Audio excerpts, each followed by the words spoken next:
Good morning. My name is Eric Blank, and this is the Commissioners' weekly meeting for January 21st, 2026. Commissioner Plant, any preliminary matters? We're not going to take up the consent agenda just yet. So any preliminary matters? I do not have any preliminary matters. Commissioner Gilman, I'm told you do have a preliminary matter. Um, yeah, I wanted to just ask if we could instead table proceeding 23M-0092G, which was the Commission's general investigation into Colorado's natural gas utilities design day and peak demand parameters, especially since this is an issue in ongoing proceedings, the same issue. I'm not clear exactly what the outcome will be there and the best way to continue to pursue these issues. So I think it would be better to reserve judgment on if we close that proceeding until a later time. I am certainly okay with that. Commissioner Plant? Makes sense to me.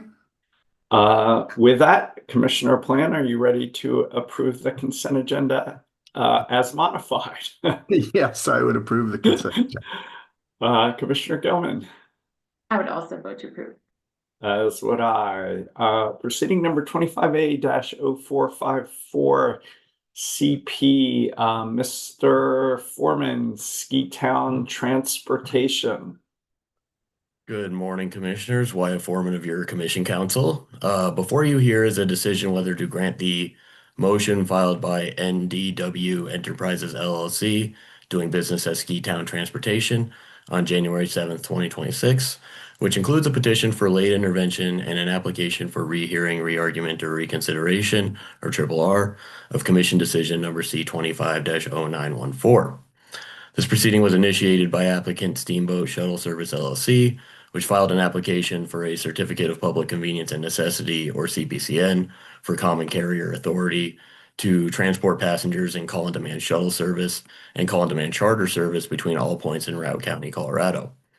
By decision number C25-0914, issued on December 19th, 2025, the Commission conditionally granted the application.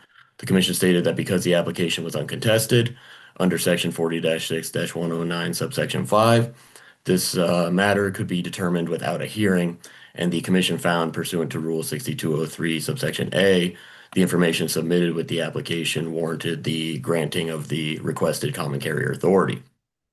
On January 7th, 2026, one day before the expiration of the RRR deadline, Ski Town Transportation filed a petition for leave to intervene and related motions in which it seeks permission to intervene in the proceeding and thereby gain party status, allowing the Commission to consider the RRR application also contained in its filing.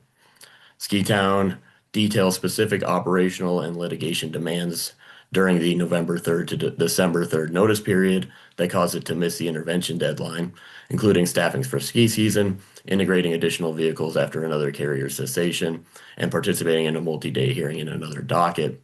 Ski Town requests late intervention under Commission Rule 1401A, which provides the Commission may allow late intervention for good cause shown, subject to reasonable procedural requirements. It further asserts that the authority sought in the application substantially duplicates and directly competes with the authority held by Ski Town through its own CPCN. It asserts the service it provides is adequate to meet the transportation needs of the public and that it operated with excess equipment during the holiday season. It further states that it would suffer substantial material financial hardship should a competing service be granted in Routt County, and explains that based on a request for increased capacity from the Yampa Valley Regional Airport, Ski Town has heavily invested in additional equipment, which it explains is now idle due to lower than expected traffic this season. No response was filed to Ski Town's motion.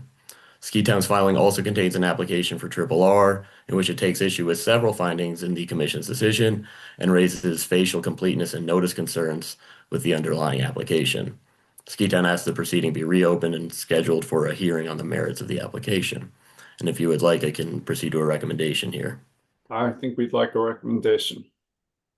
Council recommends the Commission find Ski Town has sufficiently demonstrated this proceeding may substantially affect its pecuniary or tangible interests, as required by Rule 1401C, and has shown good cause for the Commission to exercise its discretion to grant its late intervention in this circumstance under Rule 1401A.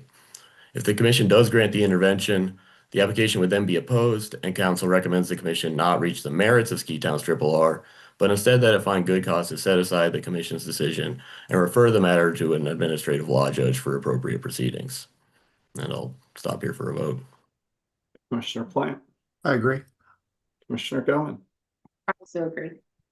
as do I, and that can be an ABC decision, granting the motion for late intervention, granting in part the RRR, waiving response time, and referring it to an ALJ. So thank you, Mr. Foreman. Thank you. Proceeding number 25M-0520T, City of Greeley 311 abbreviated dialing code. Ms. Ray. Good morning, Commissioners. Gladys Ray, accompanied by Megan Ruitt, Premier Telecom staff. On December 11th, 2025, the City of Greeley filed its petition for the use of 311 abbreviated dialing code, access to non-emergency police and other governmental service information. Through its petition, the City of Greeley shared that during the summer of 2025, they rolled out its 10-digit dialing number, allowing the public access to 311 Greeley Connect, the software system that provides an online platform through a mobile app and a website portal. Greeley's petition is requesting that the addition of 311 abbreviated dialing code, which would provide the residents an easy-to-use number to access non-emergency police and other governmental service information. The City of Greeley's 311 Connect would provide its services throughout the City of Greeley, whose boundaries are delineated from the GIS data provided in its application, which can also be found on the city's website. Those residents outside of the 311 abbreviated dialing code are welcome to continue using the 10-digit dialing number, the mobile app, or the website portal. The City of Greeley is in communication with the telecommunications provider within Greeley, mapping out city boundaries and establishing agreements pending PUC approval. The City of Greeley has also submitted letters of support from local community members. The city states in its petition that the funding for both the implementation and annual operating costs are covered by the city's current operating expenses. Additionally, the city has already acquired the 311 ticketing system within its existing budget. Once approved, we are requesting that the carriers provide in the order. We're giving them a 30-day time frame to be able to provide a list of items that are required by Rule 2742. And so after that point, once we have received that information, at a later time, the Commission can establish an implementation schedule or implementation date to be able to roll that out. I can pause for any questions or move to my recommendation. I think you already hinted at your recommendation, but go ahead, please. Staff recommends granting the petition and request all affected carriers to file the information requested in Rule 2742 within 30 days. Commissioner Plant, I agree. Commissioner Goman, I also agree. as do I, and that can be an ABC decision, granting the petition and requesting the comments consistent with your recommendation and rule. Thank you. Thank you, Ms. Ray. 21A-0625 EG, Mr. Davis, 2022-2025 Renewable Energy Compliance Plan. Good morning, Commissioners. I'm Ron Davis of the Commission's advisory staff. In November of 2022, the Commission approved the 2022 through 2025 Renewable Energy Plan for Public Service Company of Colorado. The approval of the plan came through its approval of an unopposed comprehensive settlement agreement that the Commission added to and clarified. The approved Renewable Energy Plan included budget and capacity levels for a program called Renewable Battery Connect, and that's a program through which residential and small commercial customers can receive rebates for the installation of certain energy storage systems, which public service is permitted to dispatch up to 60 times annually. The program has proven to be very popular with the company's customers. For instance, in November of 2024, Public Service filed a similar unopposed motion seeking to modify the decision approving the Renewable Energy Plan and the corresponding settlement agreement in order to increase budget flexibility for this RBC program. For some context, when the approved budget for the program was exhausted in 2024, the company notified storage installers that it would not accept new applications and the program was closed. And through a motion unopposed by the parties in the case, Public Service sought additional incremental spending, proposing to reallocate funds and capacity from the Solar Rewards Commercial Industrial Program to the RBC program. Public Service also proposed to cap the incentives at $5,000 per customer application and to decrease the upfront incentives from $500 per kilowatt to $350 per kilowatt. Public Service estimated then that those actions would support a total of 2,800 applications, or approximately 46 megawatts of storage systems in total.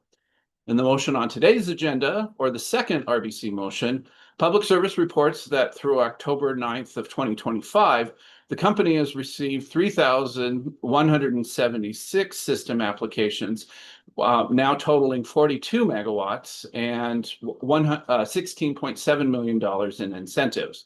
But the company states that all of the program funding is again exhausted, including the funding that was approved by that first RBC motion. And the program is again closed. Public Service again requests additional flexibility in order to reopen the program. It again states that the program is proven popular among its customers and that the program has become a valuable tool for the company to address changing grid needs and resource adequacy challenges. The company proposes to transfer the unallocated program budget from its Solar Rewards large program to the RBC program, or approximately $1.93 million, and that's expected to support an estimated 400 or more additional storage systems. If this second RBC motion is approved, the additional budget would be available to customers until the next renewable energy plan takes effect, and that's likely 60 days after a commission decision in proceeding number 25A 194E, or until that additional budget is exhausted. Public Service clarifies that it's not proposing to change the existing incentive amounts that were approved by the first motion, and instead the company only proposes to transfer budget funds to serve the additional RBC program participants at the existing incentive amounts. So the question before you now is whether to grant this second RBC motion. Oh, do you have a recommendation for us? I can provide one, yes. I think there's good cause to grant this second RBC motion. It's again unopposed and the program is popular but now closed. And I think the commission should clarify that consistent with decision number C24-894, the incentive should be capped at $5,000 per customer application, and the upfront incentive level should be at $350 per kilowatt. Commissioner Plant? I agree. Commissioner Gilman? Also agree. As do I, so that can be an ABC decision granting the motion. Thank you, Mr. Thank you. Davis. Proceeding number 25AL-0538G, Public Service Company gas rate case. Here we are again, Ms. Friedman. Good morning, I'm told Commissioners. I'm told the appeal, the results of we've the got appeal. another one. Yeah. I'm Ellie Friedman of your advisory staff, and yes, this morning we have before you Public Services Advice Letter 1056 Gas. They filed on December 29th of 2025. This is a combined Phase 1 and Phase 2 gas rate case. And through this filing, Public Service asks for a base rate revenue requirement increase of $190 million, which is 21% increase over its current base rate revenue requirement and a 12% increase over its current retail revenues. The company says this filing is a combined Phase 1 and Phase 2 because in the last gas rate case in 2024, the Commission directed the company to file the Phase 2 case by the end of 2025. Additionally, the company says that it needs to file a Phase 1 case concurrently because the revenue requirement authorized in the last Phase 1 rate case was based on a 2023 test year, which the company says now yields insufficient revenues. Public Service states that the requested increase is primarily driven by capital investments in the gas system to ensure system safety and integrity, as well as to meet demand from new customers and to complete government mandated relocates. Additionally, the company contends that inflation, labor agreements, and market dynamics have led to an increase in O&M expenses. If granted, the $190 million increase in base rate revenue requirement would result in an 11% increase to the average residential customer's bill each month and a 13% increase to the average monthly bill for small commercial customers. And that includes a proposed fixed charge increase of $4 per month for residential customers and an increase of $24 per month for small commercial customers. The company proposes a December 31st, 25 test year, providing actual data through June 30th, 2025, and forecasted additions and revenues through December 31st, 2025. The company says it will work with interveners to update the test year. With the 2025 test year, Public Service requests a year-end rate-based valuation. They also included in the filing an informational historical test year for the 12 months ending June 30th, 2025. The $190 million increase request is calculated using a proposed weighted average cost of capital, the WACC, of 7.98% that incorporates a return on equity, or ROE, of 10.75% and a capital structure with 55% equity. The company cites business risks related to state policy goals and line extension policies as support for the 10.75% ROE request. Additionally, the company requests $2 million in rate case expenses and asks to continue trackers that have been previously authorized.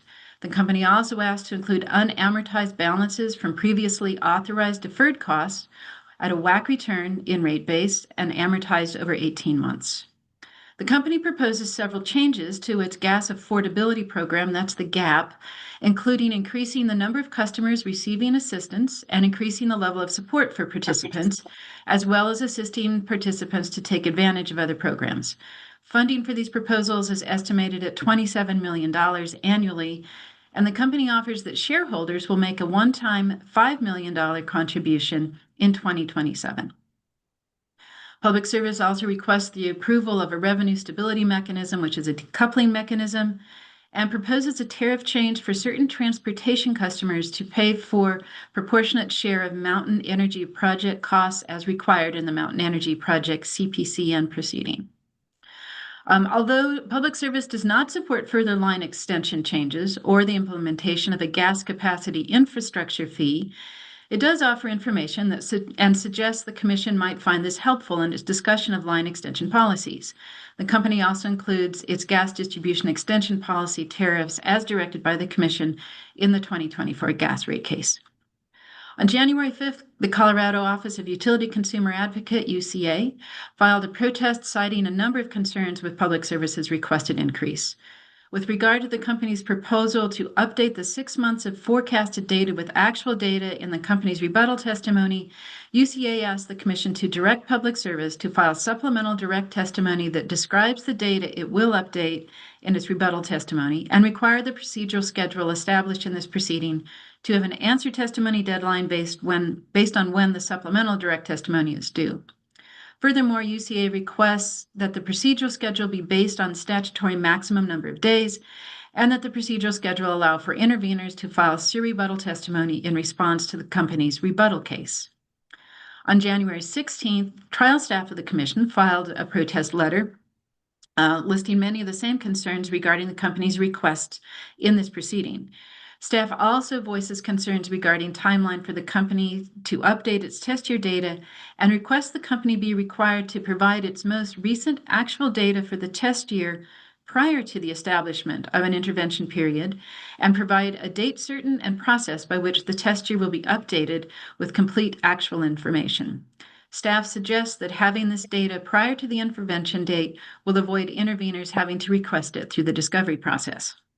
So with that, I can pause for discussion or I can provide some recommendations. We'd welcome some recommendations. Sure. And I have 4, and I will do them all together for your approval or discussion.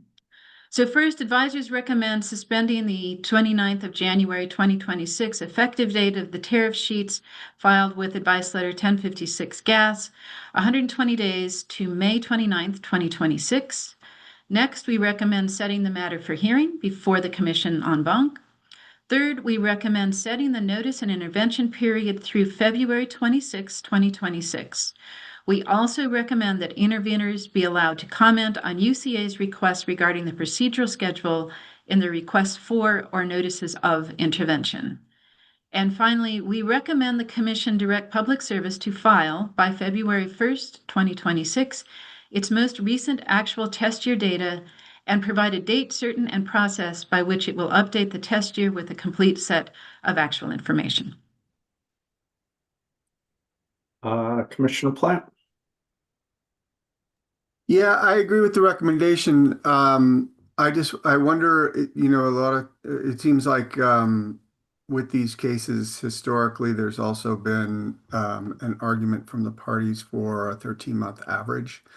And I wonder if we should just add in that the company should provide a 13-month average in addition to the updated test year and end of year numbers. That would be Any response? I have a number of supplemental direct requests, which I will not make today because I want to see what the parties' intervention pleadings have. But do you think we should be taking that up now, Ms. Friedman, or would you wait till February when this comes back? I would suggest that, yeah, maybe that's best dealt with in supplemental direct requests, which we will be back with in February after the intervention period has run. So yeah, I think that might be the better time to have that discussion and possibly include that request. And I just say, Commissioner Plant, I share the desire to see an average test year for consideration too, but keep going anywhere you'd like to go. Yeah, I mean, the only reason I'm proposing that we add it now is I think that the parties have expressed some frustration with supplemental directs cutting back their time, because there's a certain amount of time that's taken up from supplemental directs that sort of eats into their answer testimony time. And so the earlier that we could get those responses from the company may be better for the intervening parties as they're trying to prepare their answer testimony. So that's why I was throwing it out for now. I'm fine ordering it now.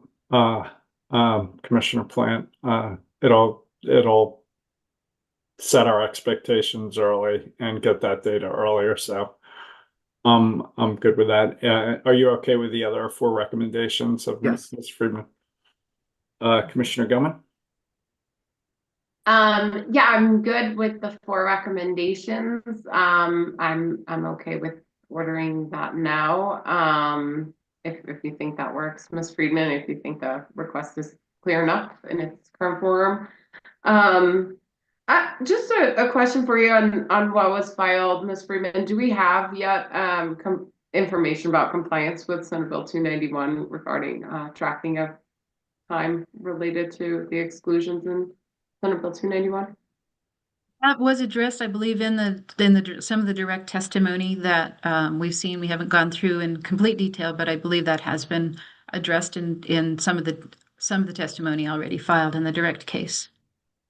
Okay, yeah, just wondering what we have thus far, but look forward to digging into it more before next month. And Ms. Friedman, you think this would come back end of February, early March for supplemental direct?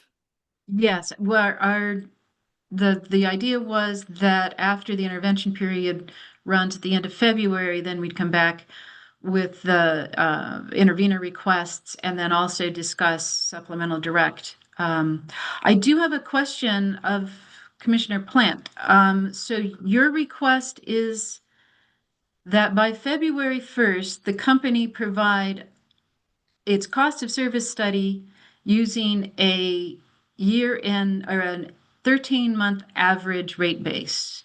And is that 13 months, that would be the ending on December 31st of 2025, not the historical test year informational piece that was provided for June 30th. You would like the 13-month evaluation as of December 31st, 2026. I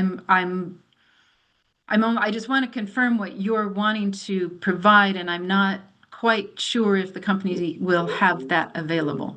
Let me see if I can make a friendly amendment to what you proposed, Ms. Friedman. What do you think about just stating that the commission is very interested in seeing a 13-month average cost of service and would like it as early in the process as makes sense? So if it's not sensible by February 1st, because we're still having forecasted data in the 2025 test year, that's fine. So would you be amenable to that amendment to how Ms. Friedman characterized your request, our request? Yeah, that's fine. I'm just trying to sort of speed up the process for the intervening parties so that they're not all waiting for supplementals. But yeah, that's fine.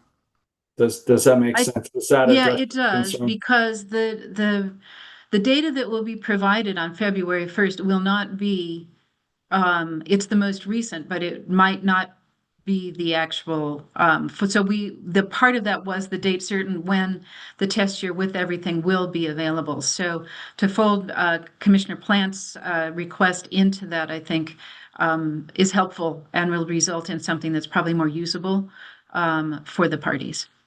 Yeah, the goal is to get it as quick as sensibly possible. Does that give you what you need for an ABC decision, setting it for hearing, suspending the effective date, and setting the notice and intervention period? Does that give you what you need for an ABC order, Ms. Friedman? Yes, it does. Thank you very much. Thank you.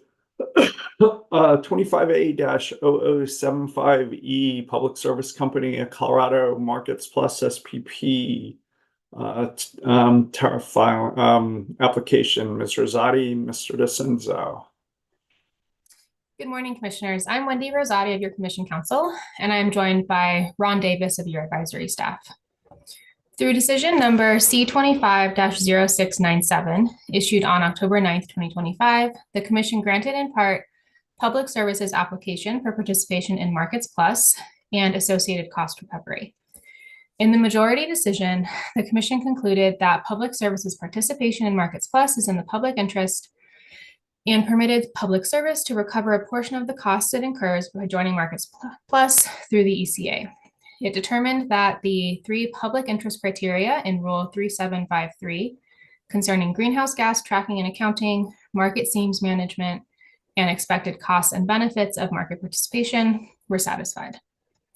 On October 29th, 2025, applications for RRR were filed by Western Resource Advocates, Advanced Energy United, and Colorado Energy Consumers, joined by Climax Molybdenum Company and by Public Service.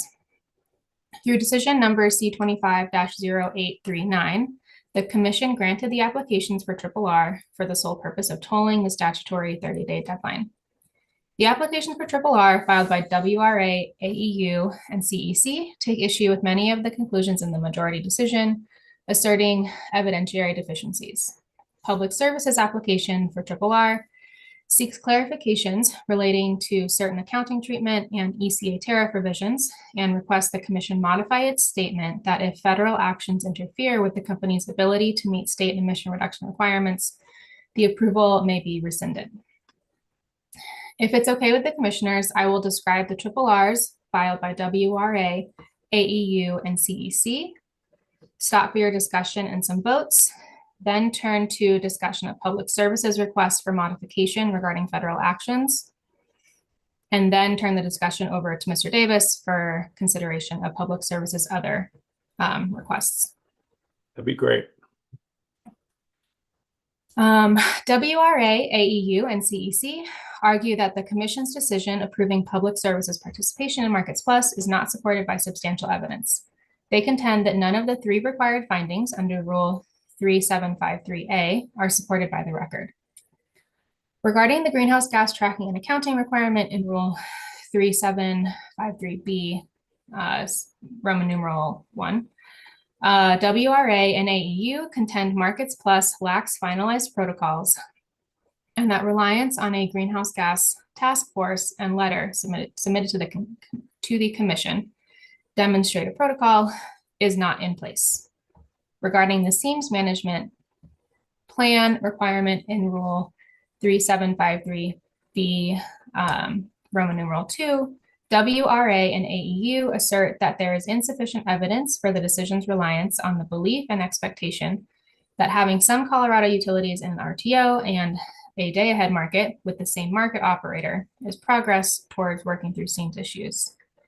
They assert that the only seams management plans and tools presented by Public Service, the white paper being developed by the Markets Plus Seams Working Group, and the real-time dispatchable transactions tool are insufficient.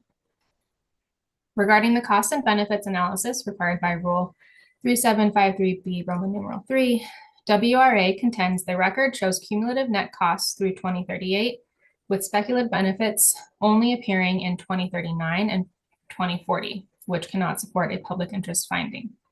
Arguments raised by WRA, AEU, and CEC argue the Commission relied on flawed or speculative evidence, including misapplication of the CTCA report, unsupported assumptions about optimization between balancing authorities, and a problematic study presented by Public Service. CEC also highlights the exclusion of necessary investment in unquantified transmission. WRA and AEU also assert the decision focuses only on production cost decreases and is silent as to whether any expected reliability improvements or emissions reductions may result in contravention of the Commission's rules. WRA and CEC request that the Commission reverse its decision or grant rehearing or re-argument to consider additional evidence, including on the impact of potential governance changes to alternative markets resulting from the recent passage of a California bill. AEU requests that the Commission deny the application or defer a public interest determination to a later date while allowing limited cost recovery in the interim.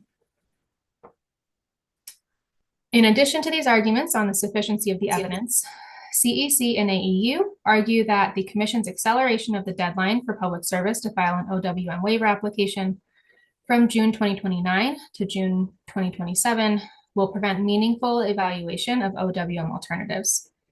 AEU argues that this deadline was not supported by the record, was raised for the first time during deliberations, and may thwart legislative intent by forcing premature decisions. AEU asks the Commission to reopen the record to consider the timing of an OWM application or waiver. AEU also asks the Commission to clarify that any markets plus participation costs is not one of the appropriate factors that will be considered when evaluating whether an OWM waiver or delay request is in the public interest. And with that background, I can answer any questions or turn it over for your discussion. Yeah, let me jump in, share some initial thoughts, and then see where you guys are at. And I want to start my general comments based on the initial hearing commissioner order from February 27th, 2024, that put forward this version of the rules, starting with the first sentence, and I'm quoting now. This is from, again, the hearing commissioner order. This rulemaking was opened subsequent to the Commission's completion of its work under the requirements of the Colorado Transmission Coordination Act of 2019.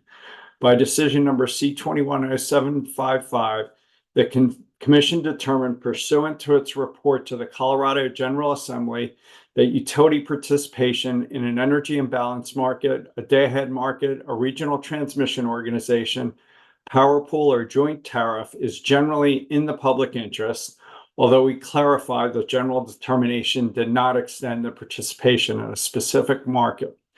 The Commission based its general determination on a particular study it commissioned to fulfill the statutory requirements of the CTCA.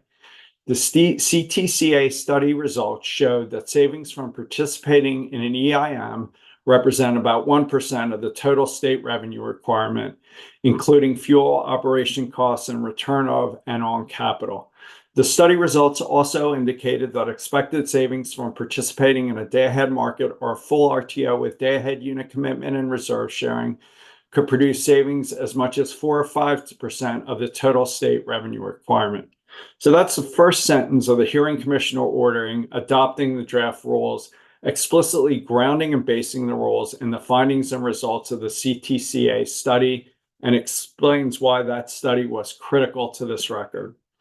In paragraph 25 of the hearing commission order, it states, and I'm now continuing to quote, that the best time to influence the market protocols and design may be in the regional market development processes that occur prior to the tariff filing at FERC. Again, once a tariff is filed at FERC or approved by FERC, it may be difficult to modify the tariff.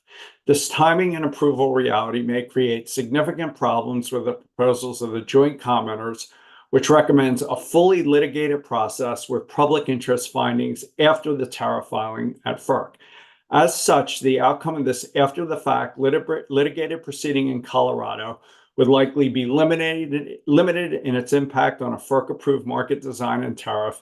It could also create substantial risk, as the participation of the Colorado utilities in the broader market footprint would be uncertain for an extended period of time while the litigation was resolved.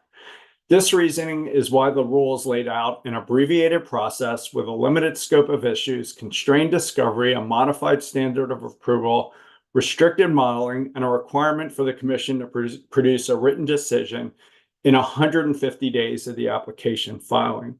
For me, the AEU, WRA, CEC, RRR, all three of which were members of the joint commenter group in the rulemaking process, not only seeks to relitigate the same issues we already decided in this case, but also seems to want to relitigate the rules and the 4 years of history leading up to this proceeding.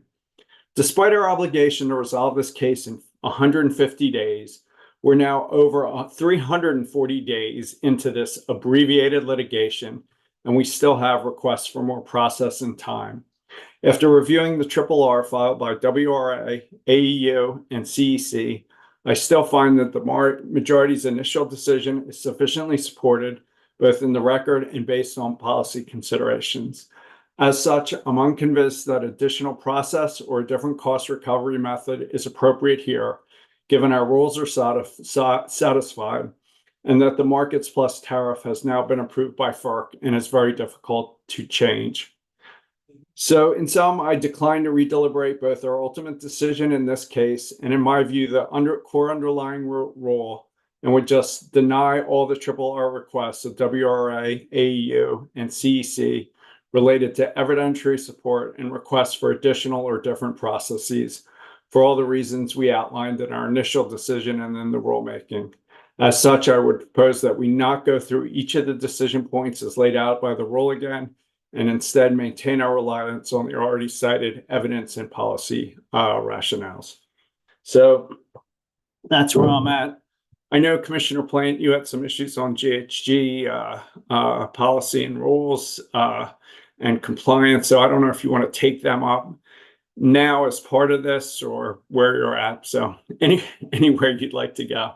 Yeah, I mean, I agree with your statement, and I'm fine with that. I think you know, the company was asking for us in their RRR to ease our GHG requirements, and the parties were asking for us to make our GHG requirements more stringent. So you know, I think maybe, I don't know if we want to take it up in this RRR or in the company's RRR, but wherever it's most appropriate to discuss the GHG requirements is fine. Yeah, you want to raise the GHG tracking, and then we'll come back and have the whole discussion. Ms. Rosati? Yes, I can do that.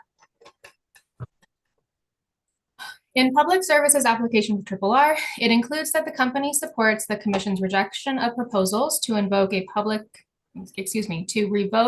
interest determination in the event of adverse federal action. But it argues that paragraphs 64 and 65 of the decision contradict this position by suggesting that cost recovery and participation approval could be rescinded without a clear lawful process. Public Service proposes revised language for paragraphs 64 and 65, which it asserts will ensure that any future commission action in response to federal interference with GHG tracking would follow a meaningful and lawful process, preserve the company's due process rights, and avoid improper burden shifting. The company commits to using Markets Plus protocols to provide hourly emissions and generation data in its Rule 3757D annual reports and suggests that any compliance concerns be addressed through a formal show cause proceeding or litigation against the federal agency if necessary. I think with that background, I can pause for your discussion. I can also offer a recommendation on this piece. Yeah, if you can offer a recommendation to frame up the discussion, that'd be great. I recommend granting public services request, relying on established commission processes such as a formal show cause proceeding is a better option than implicating cost recovery in an undefined process that may or may not provide appropriate procedural protections. The company commits to using Markets Plus protocols to provide hourly emissions and generation data in its annual reports. Additionally, if the commission wishes, it could specifically request that staff keep itself apprised of relevant federal actions that may impair or remove public services ability to ensure compliance with state emission reduction requirements. And then I have some comments, and then I'll turn it over to you both to take it anywhere you want to go. But I just say regarding GHG tracking and reporting, there are FERC tariff provisions, and SPP adopted further GHG protocols through a task force process. Overall, in this record, I believe that the protocols create a reasonable high-level structure for the tracking, reporting, and accounting of GHG emissions. And that combined with a joint GHG tracking letter that was sent to PEC Director White on September 25th, 2024, compliance with emissions reduction requirements is likely ensured. Since this letter enables the APCD and the PUC to have access to hourly generation by unit, I further believe that this letter will ensure that Colorado has the data to evaluate compliance with the emissions reduction obligations in statute, no matter what the federal government does. So I'd grant the RRR requests, but also add that's in its reports the company must address its implementation of the obligations agreed to in the GHG tracking letter. But anywhere you'd like to go, Commissioner Plant. Yeah, I mean, I kind of came down in the same place. It's a little frustrating because it seems like the company's argument here is that we can't put conditions legally on the approval here and rescind the approval if those conditions aren't met. But we seem to be the only entity that's sort of constrained by the law. The federal government's going to do whatever it wants. But Mr. Chairman, if you're confident that the daily or the hourly information that they've committed to collecting in the event that something like that happens would give us sufficient information, I was kind of thinking we would leave that to CDPHE to determine whether or not they have sufficient information to ensure compliance with state requirements. But if you're confident that the hourly information that the company is proposing would give us that information, then I'm okay with that. And I'd just say it's not just me, it's CEO. In the tri-state case, we had this exact same issue. And there was not that we can necessarily rely on it here because it's outside this record, and we wouldn't rely on it. But in that case, CEO basically told us that they thought the APCD had the information it needed, and that's what we found in our order. So I'm satisfied. I know Commissioner Gilman, you don't agree with any of this, and I'm gonna dissent. But anywhere you'd like to go. You presume, but you presume correct. We've been listening. I think I have a fundamentally different understanding than your initial remarks. I don't really see the parties here trying to relitigate the rules. Rather, I think they're pointing out in a detailed manner with each of the public interest determination points that the evidence does not support a public interest determination in accordance with the rules. And, it's not the role of the rules decision, which you quoted previously, to predetermine if every market construct and every version of the market, of a market, will be in the public interest. That's the purpose of this filing. And plain and simple, the company failed to provide the evidence that met the public interest requirements in the rules. So I just see it differently, and I think that's honestly what the parties are expressing, and I continue to agree with them. So I will lodge my dissent again, articulated in full in the first decision. On two of the points, though, I did want to bring up to see if I can get any movement or acknowledgement from you both. One of the parties, sorry, I wish I had it in front of me, did express a concern that the company indicated their intent, or whatever you may call it, to include the sunk costs of joining and participating in SPP Markets Plus in their RTO waiver calculations, if that is the direction it goes. I just wanted to acknowledge that that's not anything that the commission determined they can or can't, should or shouldn't do as part of this record. It may well be inappropriate for those costs to be included in its consideration. So I think it would be appropriate for us to signal that if the company does intend to present those, they must also present a version of the cost benefit without those costs included, so that parties at that time will be able to see the influence of the cost spent on Markets Plus in the interim, just to clarify that point that we saw raised in RRR. So maybe I'll stop there and see. Yeah, I think Ms. Rosati is going to present that as a decision point, give us a recommendation, or Mr. Davis. Is that right, Ms. Rosati? Yeah, so okay. I was under the impression you were skipping them all. no, just the ones having to do with evidentiary compliance with the rules. So we'll come back. We'll understood. Will we also talk about the waiver deadline then? Yes. Yeah. Okay. No worries. I misunderstood your comments to mean we were. No, just more narrow. More narrow. All right. No worries then. I think I can stand on my comments thus far on the first point. All right. Ms. Rosati, you want to work through the remainder of the open issues? And if you can give us recommendations, that'd be great. Yes. On the request to kind of modify or remove the accelerated June 2027 deadline for public service to file an OWM waiver application, I agree with AEU and CEC's points that changing this deadline may have unintended consequences, and I recommend granting the RRRs on this point. This would remove the new 2027 deadline and maintain the provision in Rule 3756 that an OWM waiver or delay application should be filed no earlier than June 1st, 2027 and no later than June 1st, 2029. Commissioner Plant? I agree. Commissioner Goman? I agree. As do I. Thank you.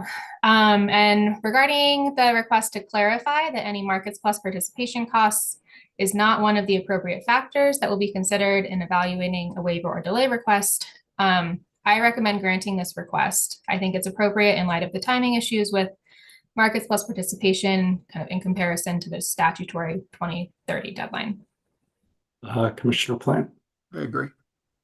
Commissioner Goman? Sorry, I just want to clarify, Ms. Rosati. So in granting the request, that would mean that the company is excluding those costs in the cost benefit analysis? Yes. Okay. Yeah, I agree. I think that's even stronger than what you were suggesting. So, as do I. Thank you. I will now turn the discussion over to Mr. Davis. Mr. Davis. Thank you, Commissioners. Public Services RRR makes 3 requests concerning accounting treatment and its electric commodity adjustment, or ECA.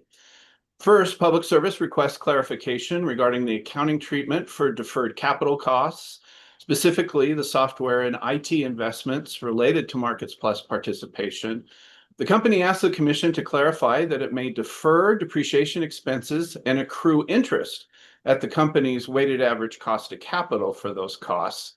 And that would be consistent, according to Public Service, with prior Commission approval of advanced grid intelligence and security costs and wildfire mitigation plan costs. I recommend granting the RRR on this issue and clarifying that the company may defer depreciation expenses so that they could be addressed in a future rate case. However, the recovery of any interest associated with these capital costs would also be determined as part of the future rate case, and the WACC would not be established now as the carrying charge. I think this is consistent with the discussion of the majority at the previous deliberations. Commissioner Plant, I agree. Commissioner Gilman, I agree. as do I. And second, Public Service seeks confirmation that the revised ECA tariff approved by the Commission allows recovery of all Markets Plus Phase 1 funding costs and RAP entry fees incurred during the first year of Markets Plus participation and the amortization of those costs over the first year of Markets Plus participation. The company notes that while the Commission approved recovery of Phase 2 costs and RAP fees, the deletion of the language referencing software and IT costs from the ECA tariff created an ambiguity. Public Service states that Phase 1 costs extended through June 30th of last year and requests confirmation that these costs may be amortized over the first year of participation. And I recommend granting this requested clarification on this issue, although it's unclear exactly why the clarification is needed due to the Commission's limited directions to modify the ECA tariff in its original decision. The Commission can now explicitly confirm that the revised ECA tariff approved by the Commission allows recovery of all Markets Plus Phase 1 funding costs and RAP entry fees, and authorize Public Service to modify the ECA tariff language to achieve a 12-month amortization of those costs when they are included in the ECA revenue requirement. Commissioner Plant, I agree. Commissioner Gilman, I agree. as do I. And finally, Public Service requests clarification on the timing for the filing of the updated ECA tariff sheets. While the decision, subject to the RRR, permits the filing in the next quarterly ECA update, Public Service requests in its RRR that the Commission clarify that the revised and approved ECA tariffs may be implemented instead by filing a standalone advice letter compliance filing in a separate proceeding on 2 business days' notice. Public Service states that this aligns with what it calls a normal practice when the Commission approves a tariff proposed in an application proceeding. And here I recommend that the Commission deny Public Service's RRR request on this point. The company's ECA rates change every 3 months, which is far more frequent than the company's other rates and charges. And that makes the use of a standalone compliance tariff filing unnecessary, in my view. The decision specifically permits Public Service to update its ECA tariffs to accommodate cost recovery with associated with its SPP Markets Plus participation, but upon a next quarterly filing, while at the same time preventing any ECA rate change out of that normal quarterly rhythm. So also, the company simply claims that a compliance tariff filing on not less than 2 business days' notice is a normal practice, but it does not specify any real or anticipated problem with the compliance approach required by the Commission's decision. Commissioner Plant, Agree. Commissioner Gilman, Also agree. as do I. And so I think that if Commissioner Gilman intends to write another dissent for this order, it should be a TBC process. I agree. If you could do this one TBC, that'd be great. Okay, thank you. Thank you, and Ms. Rosati. Proceeding number 25F-0335 EG, Mr. DeCenso. You're muted. Yes, I am. Good morning, Commissioners. Mitchell DeCenzo of your Commission Council. I will be presenting a recommendation regarding whether the Commission should reopen this proceeding on its own motion and remand to the assigned ALJ. By way of brief background, this proceeding began on August 11th, 2025, when the pro se complainant filed a formal complaint against Public Service. Public Service moved to dismiss, and the ALJ granted that motion on September 30th, 2025, citing the complainant's failure to respond. The complainant later filed exceptions, asserting he never received the motion to dismiss, and Public Service subsequently acknowledged an administrative error in service and requested the Commission reopen the proceeding. The Commission granted exceptions and remanded the matter, and the ALJ subsequently ordered proper service, setting a November 24th deadline for the complainant's response. Upon receiving no response, the ALJ again dismissed the complaint on December 12th. However, subsequent correspondence revealed that the complainant had mailed a response to the company's motion, but it was never received by the Commission. While the providing tracking information indicates the response was mailed prior to the dismissal of the matter, it was delivered after the established deadline. The complainant has since reached out several times to the Commission seeking resolution. Given these circumstances and in the interest of procedural fairness, Council recommends the Commission reopen the proceeding and remand the matter to the ALJ. The complainant's response to the motion to dismiss can be entered into the record as an attachment to the decision. We believe this approach ensures the complainant has a full opportunity to be heard. Council also recommends the decision include language encouraging the use of e-filings to avoid any further mailing mishaps, and a reminder that pro se litigants are held to the same procedural standards, including filing deadlines, as attorneys. Commissioner Plant, I agree. Commissioner Gilman, I agree. as do I, and that can be an ABC decision reopening the proceeding and referring it back to the ALJ. So thank you, sir. Proceeding 25V-0480E, Mr. Eden, Mr. DeCenzo. Good morning, Commissioners. I'm Michael Eden with your advisory team, and I'll be joined today by Assistant Attorney General Mitch DeCenzo.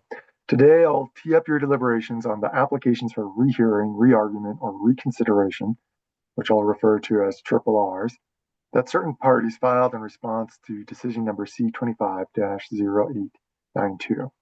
As you know, this decision grants, with modifications, the joint petition to extend the life of the coal-fired Comanche Unit 2, given the unplanned prolonged outage of Comanche Unit 3. In this decision, the Commission established, among other things, operational restrictions on Unit 2 and Unit 3, as well as robust reporting requirements.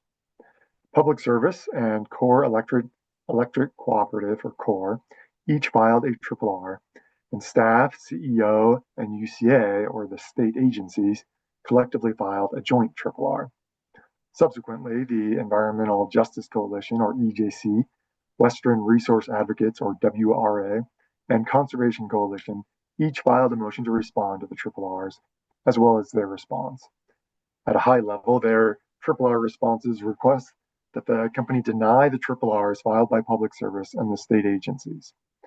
Earlier this week, Public Service filed a reply in opposition to these motions to respond. And finally, I'll note that late yesterday, the Commission received a public comment signed by several environmental organizations. The public comment urges the Commission to maintain its current decision regarding, quote, the reasonable restraints the Commission has put on Excel and its ability to operate Unit 2, end quote. This public comment also requests the Commission deny cost recovery associated with Unit 3, notes that Public Service is currently seeking cost recovery for Unit 2 in its ongoing rate case, and argues the public version of the company's monthly report on Unit 2 and Unit 3 is, quote, all but useless. Before I get into the substance of the triple R request, however, I'll turn it over to Mr. DeCenzo at this time to discuss the pending motions to respond. Thank you, Mr. Eden. On January 12th, WRA, the Environmental Justice Coalition, and the Conservation Coalition each filed timely motions for leave to respond to Public Service's application for triple R. Generally, WRA asserts that Public Service's triple R misrepresents the commission decision by portraying the operational limit as a hard cap requiring cumbersome pre-approval, which it claims was never contemplated in the original petition. WRA argues this characterization introduces a new interpretation and procedural requirement not supported by the record, and seeks clarification that the existing ECA review process remains the applicable mechanism. EJC contends that Public Service's RRR filing includes significant new facts and proposals absent from the petition, such as requesting the removal of the 60% capacity factor limit for Pueblo Unit 3 and disclosing that the company has already incurred repair costs for Unit 3. EJC states these new elements, combined with mischaracterizations of emissions impact and cost implications, constitute surprise under Rules 1506B and justify their motion to respond. The Conservation Coalition argues that the company's RRR introduces arguments and factual claims not previously raised, including assertions about operational challenges for Unit 2 and requests to eliminate the annual generation limit for Pueblo Unit 3 entirely, provisions which are embedded in a prior commission-approved settlement. They argue these new positions are in undisclosed repair decisions undermine transparency and procedural fairness, warranting a response pursuant to Rule 1506B. Public Service filed a response in opposition on January 20th, arguing that none of the interveners meet Rule 1506B and the standard for leave to respond. The company says its RRR does not introduce new evidence or create unfair surprise, but rather its references to the settlement process and operational limits are well-known facts. Public Service states its request on RRR appropriately narrow and asks the Commission to deny the party's motions and grants its reconsideration requests. And I can pause here for your discussion or proceed to offering a recommendation. Yeah, if you can give us a recommendation, that'd be great. Under Rule 1506B, no response to an application for RRR may be filed except upon motion. Any motion for leave to file a response must demonstrate a material misrepresentation of fact in the record, an incorrect statement or error of law, an attempt to introduce facts not in evidence, accident or surprise which ordinary prudence could not have guarded against, or newly discovered facts or issues material for the moving party, which that party could not, with reasonable diligence, have discovered prior to the time the application for RRR was filed. Council recommends granting the motions for leave to respond in this proceeding. While responses to RRR are generally only accepted in those certain circumstances, the respective motions reasonably contend that certain facts and issues, including, among other things, the estimated costs of the Unit 3 repairs and money already spent on repairs, are raised for the first time in RRR. Additionally, given that this is an expedited proceeding with limited opportunities for parties to respond, granting the motions in this case will allow for more party participation in a fast-moving process. As such, this is an instance where the Commission can reasonably exercise its discretion to allow responses. Commissioner Plant, I agree.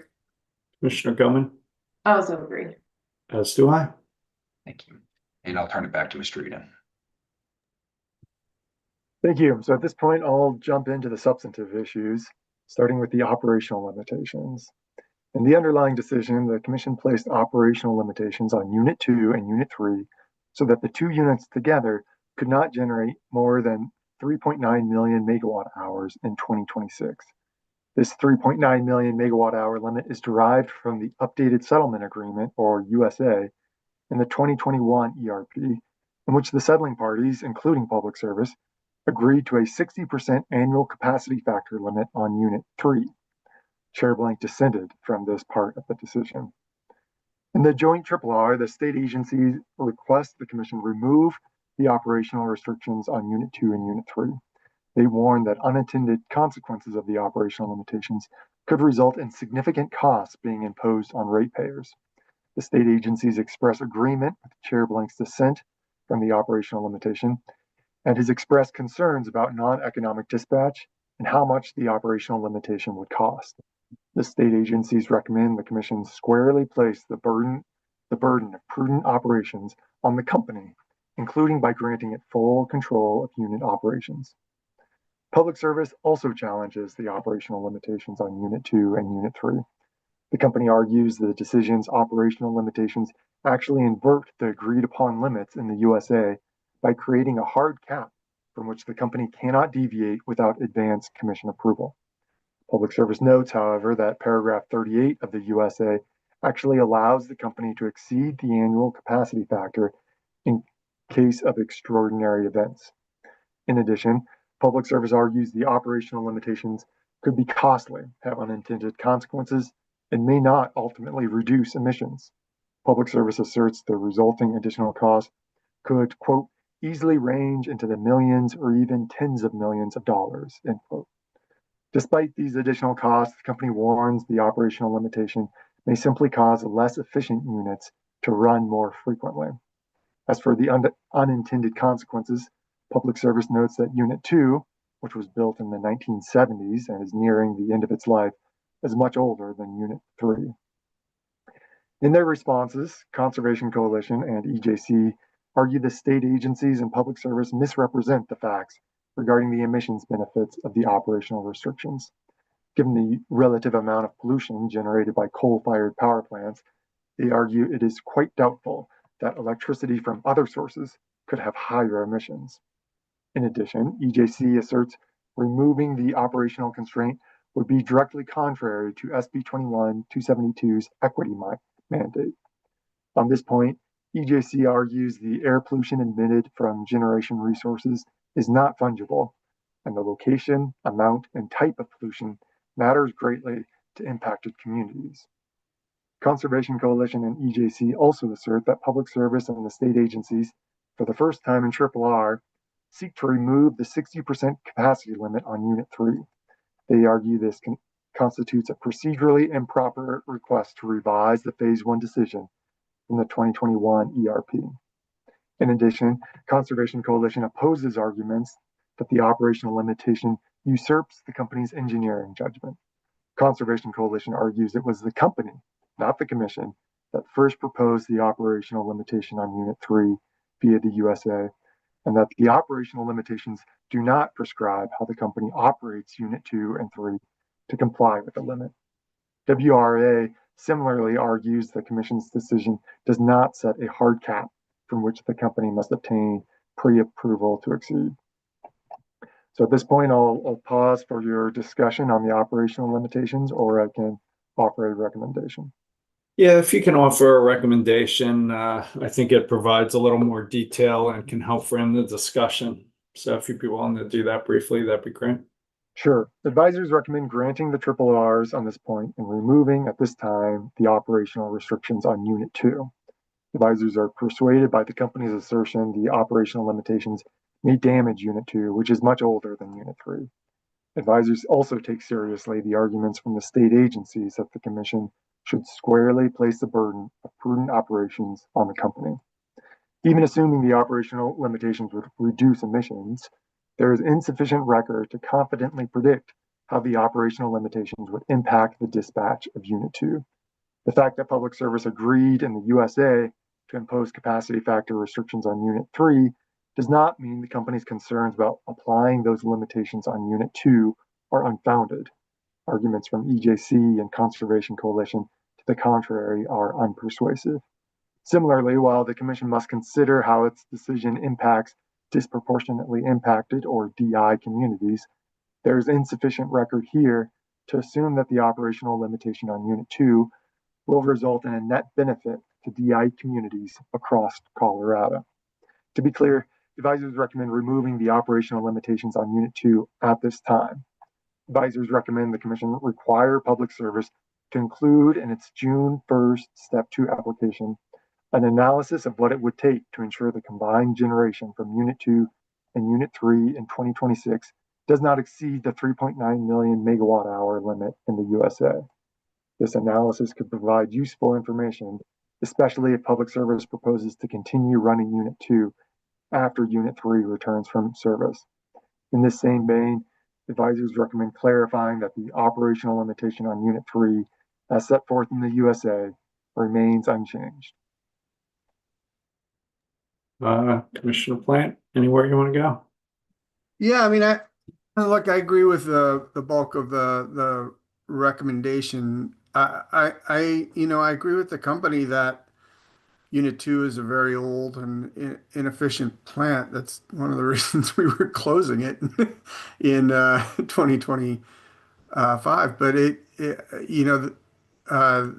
unit 3 breaking is why we're keeping it open. So I guess there's a number of different ways we could go with this. I mean, we could say that, when unit 3 is operational, unit 2 gets closed down, or we could just say that that one way to approach it, I guess, would be to use the economic dispatch, but ensure that the cost of carbon is included in the economic calculations of dispatch.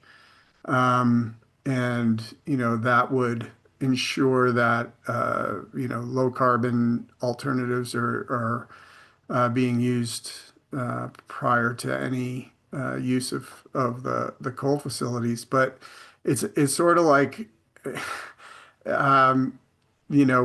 we're being asked to sort of apply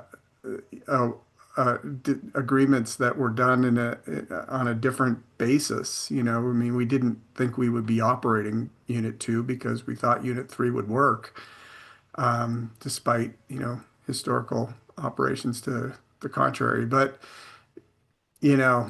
um, I'd be interested in hearing your guys' approach on this. I think there's a number of different directions we could go to ensure that we're not operating these plants, to the detriment of the state, which is sort of what our original plan was doing. But interested to see where you guys are. Yeah, I guess for me, I'm probably with advisors on this one. I think clarifying that the constraint still blinds on Comanche 3 is important. I think clarifying that the company's still required to operate these things prudently is important. And I think I like the idea of the report, requiring to show what it would have cost if the constraint was in there. Helps too. I don't think we can go to environmental dispatch on this case, on this record. That seems like a bridge too far. Well, I was proposing economic dispatch, but make sure that the economic dispatch includes cost of carbon. I would not view that as economic dispatch. I view that as environmental dispatch. I mean, the cost of carbon is what? It's like $50 a megawatt hour. It's more than the actual cost of burning the coal. So well, I think that I would ensures not that view we're that using. I think that ensures we're using coal as a last resort, which is kind of what our objective was. Commissioner Gilman. No easy answer here. With regard to the uneconomic dispatch risk, it seems to me that's a bit of a risk on either side, right? If Unit 2 is so kind of antiquated and difficult to operate and ramp, there's certainly the chance that gets operated in uneconomic circumstances at this point. So I guess that will get sorted out in an ECA filing. But in the case that Unit 2, that we see the other side of this coin and Unit 2 is being operated uneconomically, that certainly is a concern and something we'd have to deal with in the ECA filings. Can I just ask you, when you say operated uneconomically, you mean because of like minimum turn down requirements and just operating it to keep it warm? I don't know. All right. That's what you're referring to when you say uneconomic. Yeah, because it can't be ramped the way a more modern plant would. There's certainly a chance that that is running, and that we're paying to operate it in a case that otherwise economically you would not. So there is a risk on that side, which I think will be an important consideration to the cost of keeping it running in the ECA filings to come. I think it's notable that the company expresses significant concerns about the operations abilities of Unit 2, especially given our new resource mix as we move forward. And so while, we have this as this short-term replacement, for Unit 3 while Unit 3 is broken. Certainly indicative of, a really limited use for this plant, aside from just replacing Unit 3, given, what the company expresses as real concerns and its capabilities to be as dynamic as you would need in the power supply mix at this point moving forward, after this initial period. I certainly agree with you. No changes to Unit 3's operational limitations are appropriate based on this. However, I would note, I think, to the extent that arrangement assumes a full year of operations, whatever kind of the capacity limit and expected production should instead be ratioed for the portion of the year the unit's actually operating, actually available. They can't use a basis of a full year if this thing only works for 6 months. I think that's common sense, but always worth saying that the basis for those calculations is now quite different given the limited amount of the year that Comanche 3 will even be available. Given that, look, I wish there was a more precise way to do this on this record, but I'd probably be inclined to very unenthusiastically agree with advisors with regard to the operational limitations here. But the large reason for that is the real antiquated nature of the plant, which the company makes a point of, and that's certainly something that has to be considered in any future decisions and use of this plant. So just so I can understand, I'm clear, and maybe their council and advisors are clear. It sounds like you support fairly reluctantly advisors' recommendation, but you'd like to clarify that the constraint on Unit 3 is pro rata over the course of the year. So if it comes online in June, it'd be whatever 7/12 of it. So with that, it sounds like you'd support advisors' recommendation. That's correct, and I would just like some language in the decision recognizing what the company expresses as significant concerns with the operational abilities of Unit 2 to operate in a different manner. All right, I think I'm okay with that. Commissioner Plant, does that work for you, or would you like to concur, dissent, or like more clarification? I would concur with that. I mean, the additional thing that I would add is that economic dispatch should include the cost of carbon, just so that we're sure that these are being used as as necessary for and at the bottom of the stack. Basically, they're not being run more than they need to be run. And that's the only, and I understand you don't agree with that. I can't agree to that. That's a massive change. It's not a massive change. I think it was in a previous agreement. But the other thing I would bring up, using SCC for dispatch, that was not in any previous agreement. Sometimes we use it for planning, but never for dispatch. Mr. Eden, have we ever used the social cost of carbon for dispatch? It's my recollection that was a provision in the USA from the 2021 that SCC would be used in the dispatch, but that was limited to the time period before public service joined on energy, before it joined WISE. So right now, it's my understanding that the SCC is no longer included in dispatch operations and hasn't been for a while. Oh, I stand corrected, Commissioner Plant.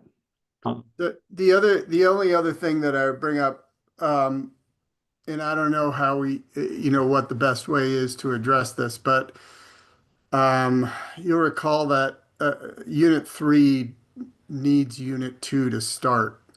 I think that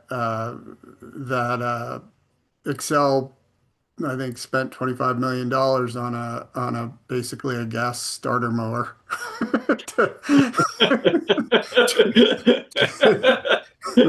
Sort of like the one my dad had when I was 7.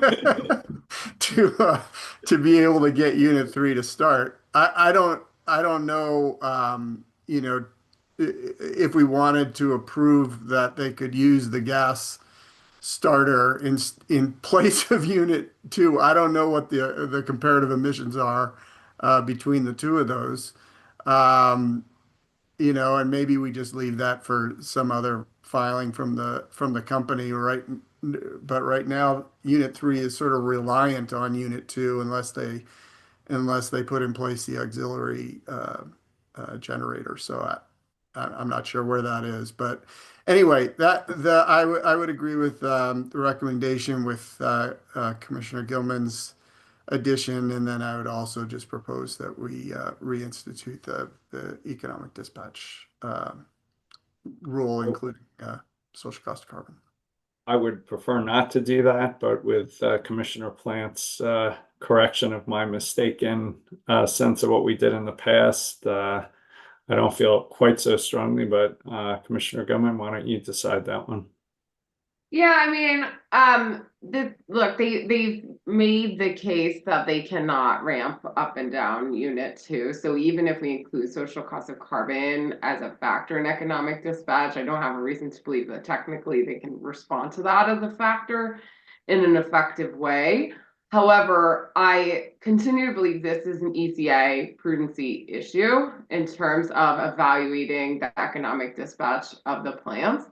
And so I would say when that ECA prudency of economic dispatch and looking back is evaluated, I think it's totally reasonable to look both at pure economic dispatch as well as economic dispatch with social cost of carbon to see, had we not broken the plant that has more capabilities and should be able to run like that, and have to rely upon this older antiquated plant, which does not have that abilities, what would have been the change in cost and in impact.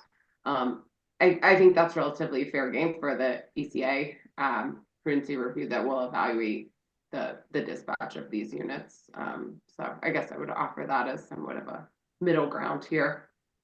I like that middle ground better, but that may not satisfy you, Commissioner Plant.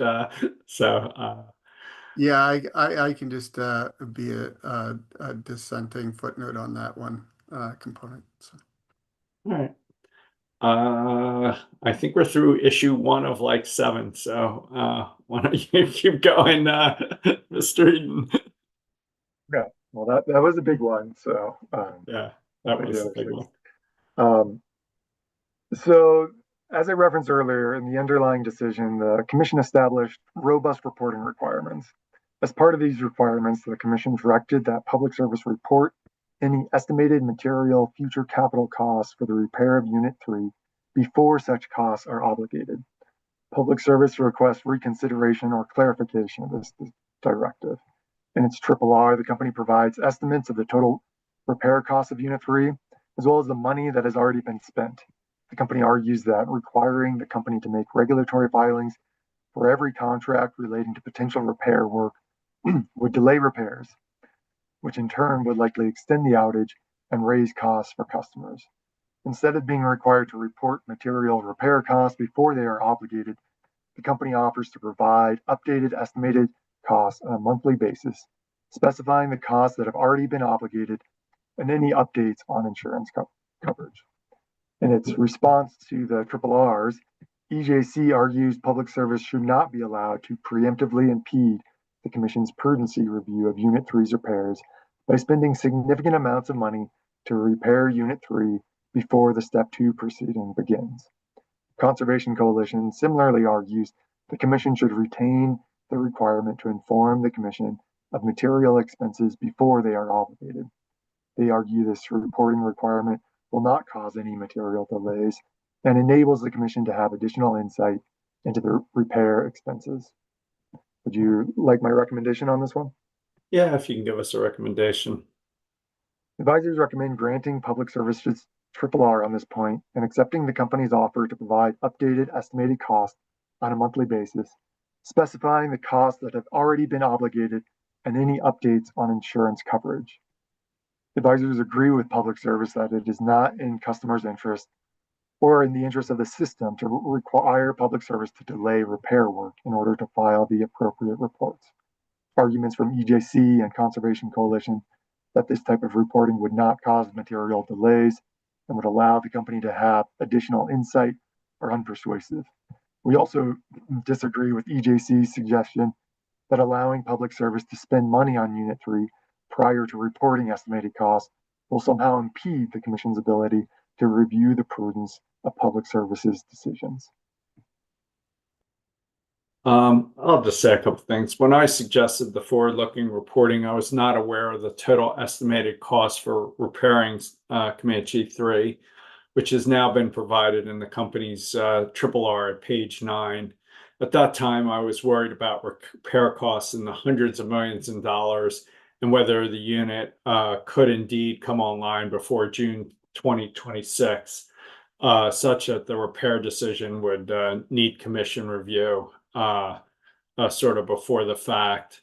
Given that the current cost estimate is far lower than at least I feared, and the unit appears capable of coming online before the summer of 2026, and the company's proposal is generally consistent with the reporting requirements that we had previously set, I'm okay granting the company's RRR request and would not like to delay the repairs. I also support the company's RRR offer to provide updated estimated costs on a monthly basis, specifying the costs that have already been incurred and any updates on insurance coverage. But anywhere you want to go, Commissioner Plant? I'd agree with that. Commissioner Gilman? Yeah, I'd also agree. I mean, I will say they have said they spent the money. I'm not so, or some of it. I'm not sure if they spent it before our decision came out or after, which does seem to matter.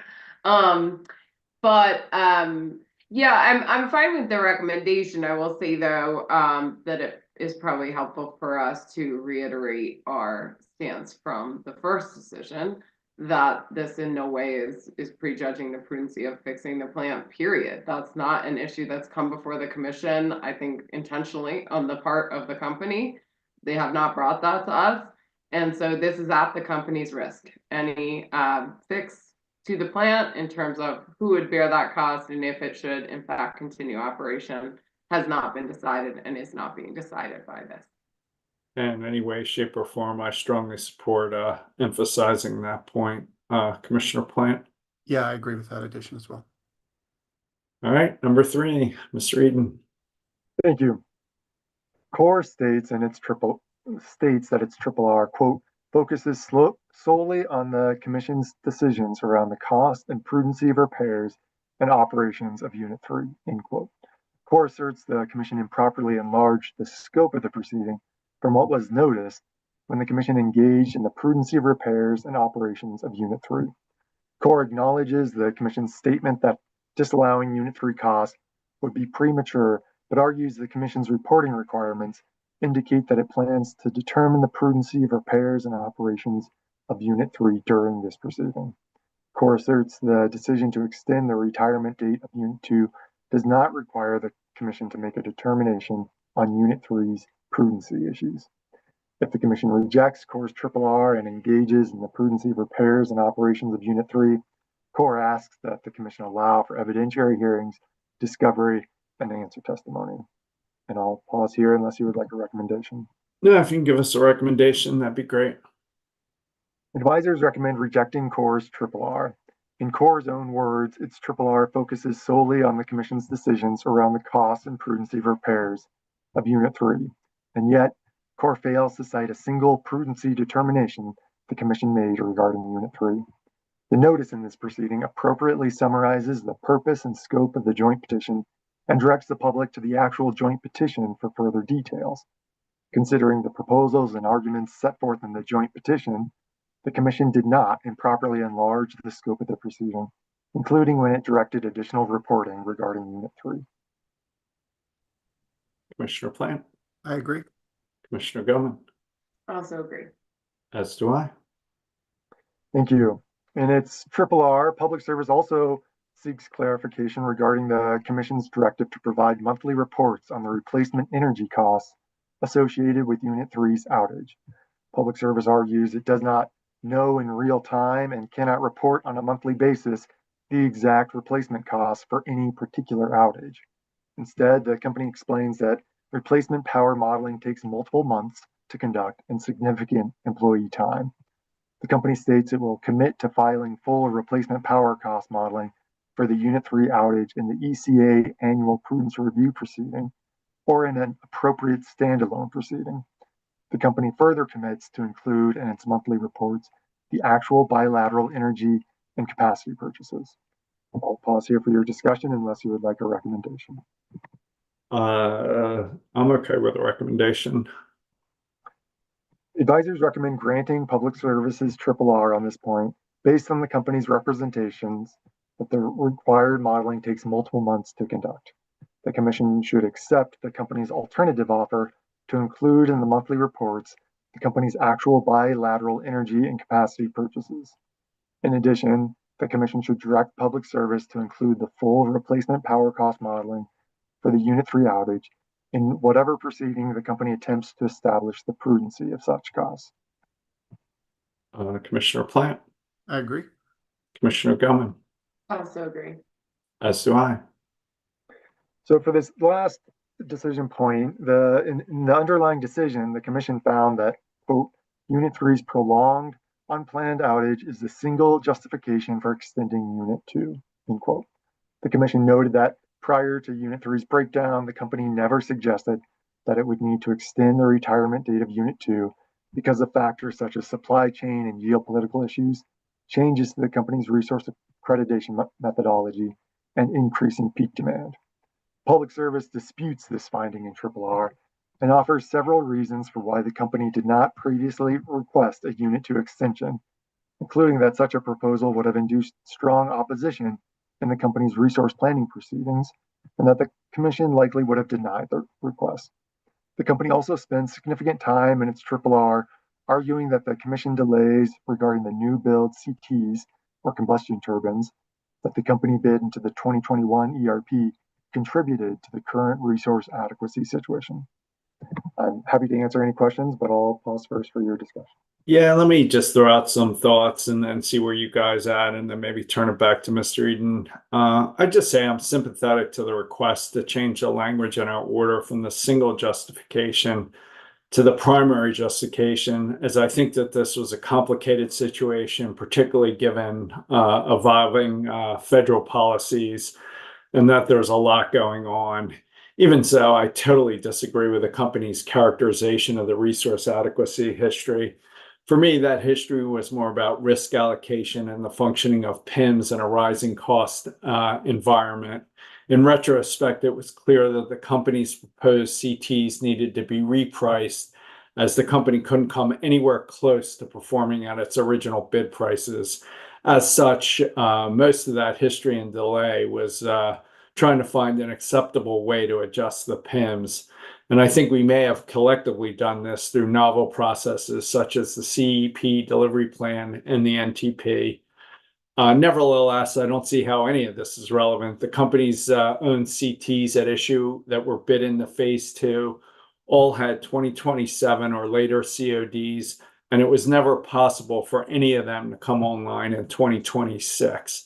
So I'd include a brief discussion in the order, granting the RRR in part, but certainly denying how the company characterized or is seeking to blame the Commission for resource adequacy concerns.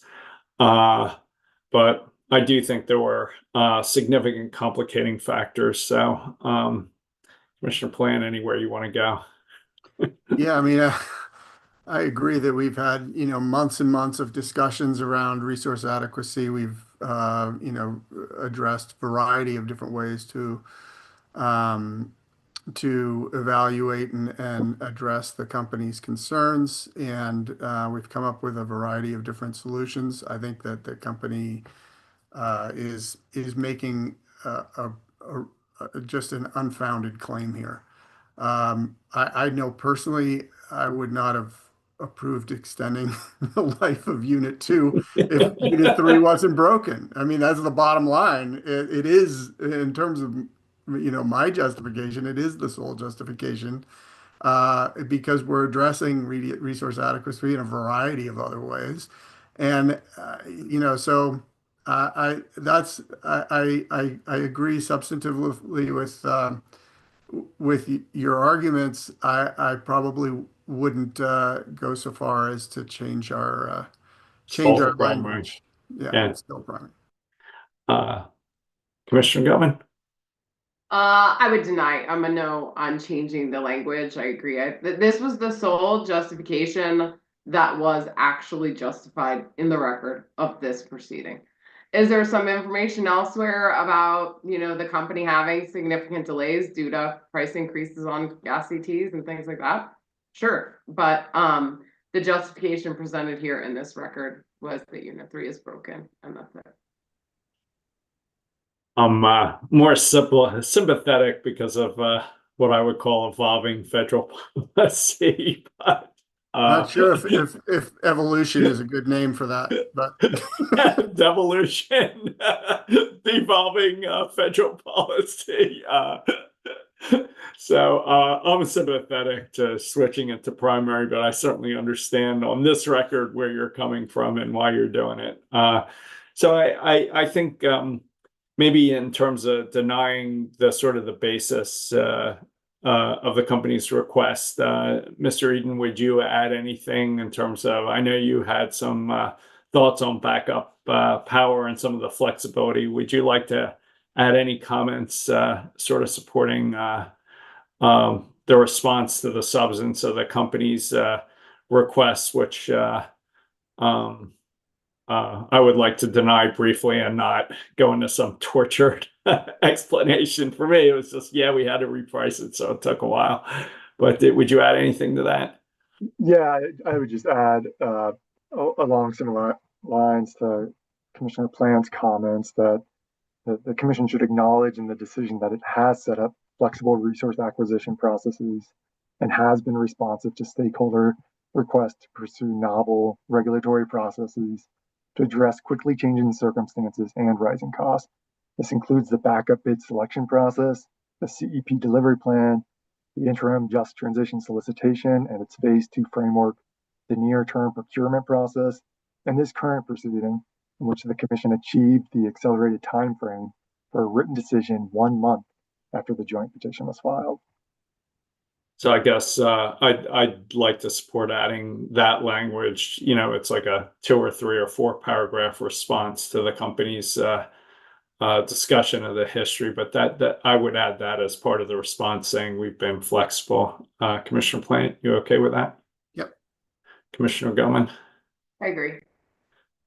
I have one more thing, sort of as is now a good time, Mr. Eden? Well, I just wanted to clarify the last vote on the, I guess the primary versus the sole justification. Is it a 2-1 vote to retain sole justification?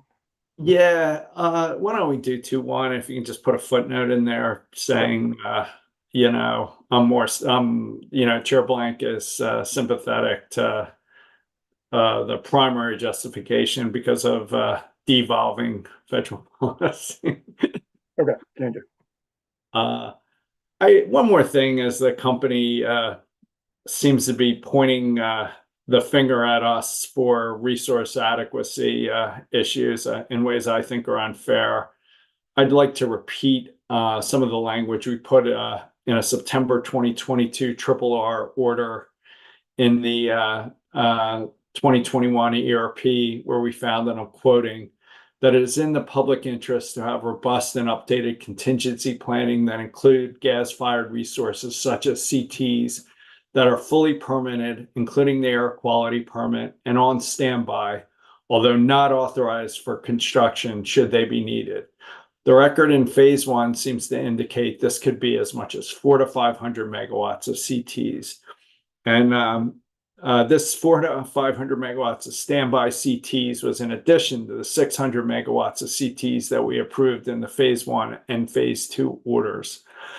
For me, under conditions of significant uncertainty, creating optionality to reduce delays and maintain resource adequacy is essential. Finally, I checked the CDPHE website on air quality permit findings, which are public.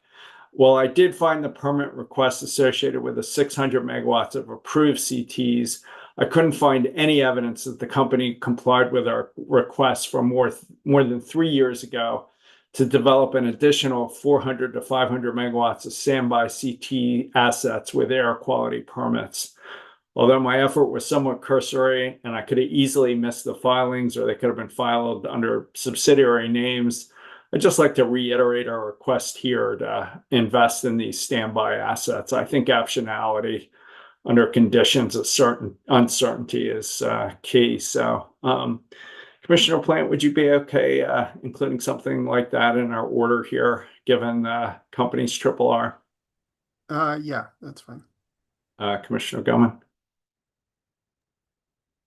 Yeah, I think that's fine. I think clearly you're going to reference when it's from, to the extent we have gotten new pricing through NTP, through the JETS.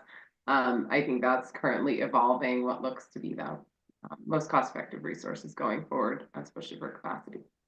Yep. Ms. Reedon, anything else on this? No, I think that's gives us what we need. Would you like this to be ABC or PBC? Maybe we do this one TBC. Is that all right with you guys? It seems like, yeah, we have potential dissent, so I think we got to do it TBC, but we'll do it quick. Okay. Commissioner Plant, anything else? Nothing else. Commissioner Goman? Yeah, 1 o'clock. See everybody, catch everybody later. See ya.